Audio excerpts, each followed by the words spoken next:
A story is told of a king who loved nice things, especially his clothes. He actually made one design that most of the people copied to emulate him. But one day, two tailors approached him, and they told him, "Hey, Your Highness, we can make you a very nice suit.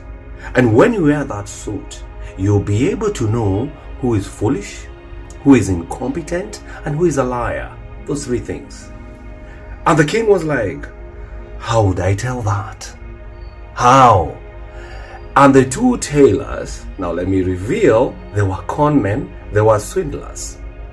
So they told the king, "If we make you this dress or this suit, when you wear it, anybody who does not see it, anybody to whom it appears invisible, is a liar, is incompetent, and is foolish." So the king was like, "Yeah, who wouldn't want such a dress? Who wouldn't, yeah?" So the king told the two swindlers, the two tailors, the two conmen, "I give you a room here in the state house, palace then, and then you make that suit. How many days do you want?" The conmen said about 3 days. And so they were given a room, and they were given everything that they wanted, the food, and they started making the dress. Which dress? They asked. Which one? So the president now called his confidants. He called the IG, he called the DCI, he called the leadership of the house, he called some MPs and senators, and he even called his ministers and told them, "You see that room? I have two tailors. They are making a dress for me. And anybody who sees it, who sees the dress, is the most competent person, does not lie, is not foolish. But if you cannot see it, if it appears invisible to you, then you're foolish, you're incompetent, and you're a liar." And they were like, "Wow, we would want to see that." So after 2 days, he sent his people now again, the IG, the DCI, the MPs, the senators, all the confidants, and some ministers and some few friends to go to that room. When they got to that room, they saw the two tailors. There's no sewing machine. There's nothing. The guys are doing nothing. And then they asked, "What are you doing? What are you doing?" They said, "We are patching up. We're finishing the suit for the king." "Where is it?" "I am holding it here. You can't see it. You see the pockets, they must appear, in a very good line here. It's colorful. It has his favorite colors, that is maroon and yellow and a little bit of, green." These people, all of them remembered what the king told them. If you don't see it, then you're incompetent, foolish, or a liar. And it was a little majority to first say, "I see it. It's oh God, and especially this pocket. Can you align it to this angle?" He loves it when they tilted a little bit, The others, the IG and everybody else, and the DCI and the ministers, "What? It is beautiful. My friend, it is for sure. It is beautiful. Something to sing home about, man. It is beautiful. It is beautiful." So when I think I should do away with this.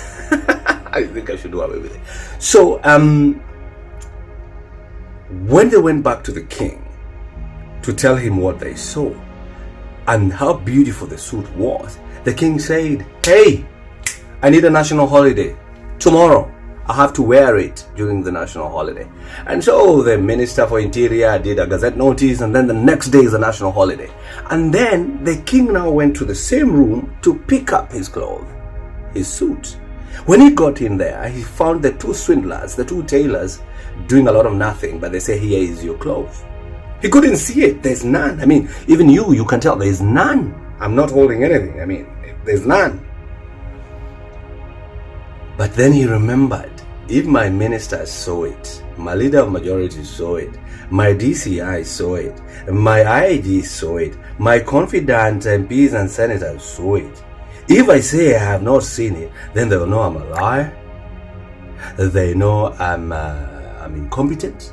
and I'm foolish. So he actually said, I love it. I love it. I love it. And he said, I'm going to wear it tomorrow in the national holiday, so prepare it. So the next day for the national holiday, you know what happens in national holidays? The supporters of those who are inviting people. So all these people and NIS and everybody was told, make sure the stadium is packed. So they called their supporters, and the supporters were warned or given prior information that when you see the king, you must say you see his suit. Because if you don't see it, then you're foolish, you're incompetent, and you're a liar. So it got to a time where the president must inspect the guard of honor. Remember, the AG was there, so the police have already been pre-briefed. So the president got out from his official car.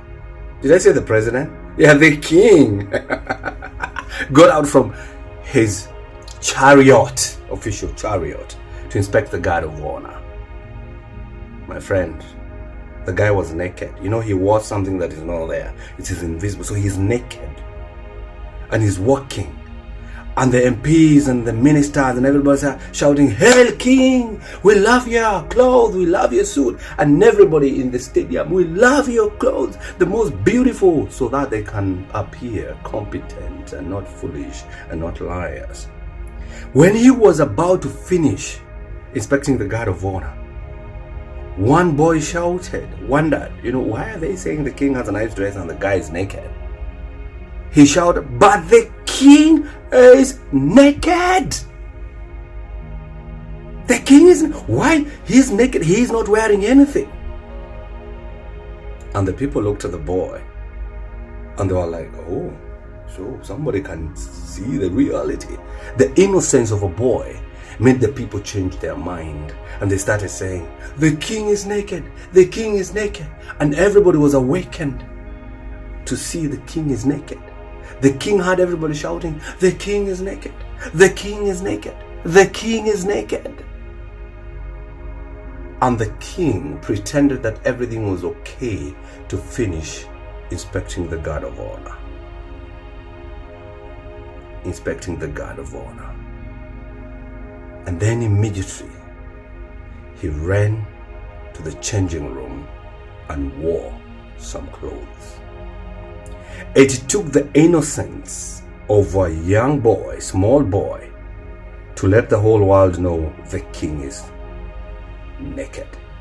And those who are pretending to see the clothes, from the innocence of the boy, became bold and told the king the truth. It took the innocence of a young Gen Z to tell the king, "You were naked." That is a story that was written in 1837 by somebody called Hans Christian Andersen. It is very, very familiar today. I wish you a happy new year 2025.